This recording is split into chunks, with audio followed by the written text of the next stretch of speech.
2 రోజుల క్రితం శ్రీకాకుళం జిల్లా సంతబొమ్మాళి మండలం కాపుగోదాయి వలస గ్రామానికి చెందిన 10 ఏళ్ల బాలుడు వాతాడ యువంత్ అనారోగ్య లక్షణాలతో మరణించిన విషయంలో ప్రభుత్వం చాలా సీరియస్ గా తీసుకొని మరణానికి కారణాలు ఆరా తీస్తున్నామని శ్రీకాకుళం జిల్లా వైద్య ఆరోగ్య శాఖ అధికారి డాక్టర్ తెన్నేటి వెంకట బాలమురళీకృష్ణ చెప్పారు.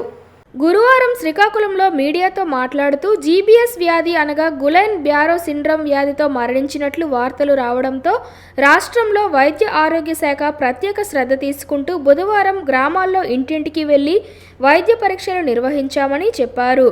గ్రామాల్లో ఉన్న పరిసరాలు పరిశుభ్రంగా ఉంచుకోవాలని పంచాయతీ పరిధిలోని ప్రజాప్రతినిధులకు సూచించారు.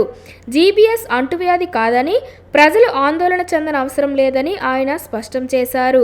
గొంతు నొప్పి, కాళ్లను కదపడంలో ఇబ్బంది, తీవ్రమైన నడుము కండరాల నొప్పులు, జ్వరం, ఒళ్లంతా తిమ్మిర్లు అనిపించడం పై వ్యాధి లక్షణాలు అని జిల్లా వైద్య ఆరోగ్య శాఖ అధికారి చెబుతున్నారు.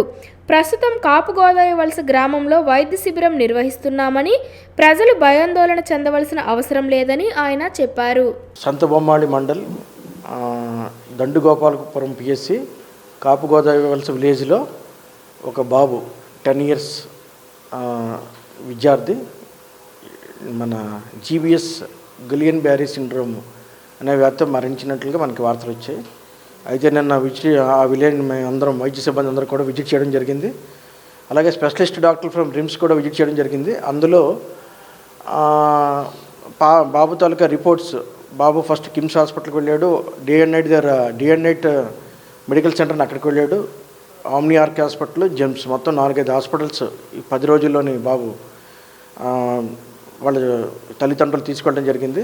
అయితే లాస్ట్లో జెమ్స్లో 4-5 రోజులు వెంటిలేటర్ మీద ఉండి బాబు మరణించడం జరిగింది.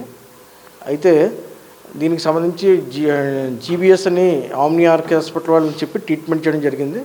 అయితే పూర్తిగా అది జీబీఎస్ అని చెప్పడానికి ఒక ఇంపార్టెంట్ టెస్ట్ సిఎస్ఎఫ్ అనాలిసిస్ అనేది చేయలేదు. నెర్వ్ కండక్షన్ స్టడీ అని చేశారు. అందులో ఒక పారామీటరే అబ్నార్మల్గా ఉంది, మిగిలినవన్నీ కూడా నార్మల్గా ఉన్నాయి. అందువల్ల పూర్తిగా అది జీబీఎస్ అని నిర్ధారణ చేయడానికి అవకాశం లేదు. బట్ ఏదైనా సరే దీని మీద ఒక కమిటీ మళ్ళీ ఈరోజు కలెక్టర్ గారు చెప్పారు, ఒక కమిటీ మళ్ళీ ఒక 7-8 మంది డాక్టర్స్ని కలిసి కమిటీ వేసి నిర్ధారణ చేయమని చెప్పారు. దానికి తగిన చర్యలు తీసుకుని జరుగుతుంది. దీని గురించి ప్రజలెవరూ భయాందోళన చెందవలసిన అవసరం లేదు.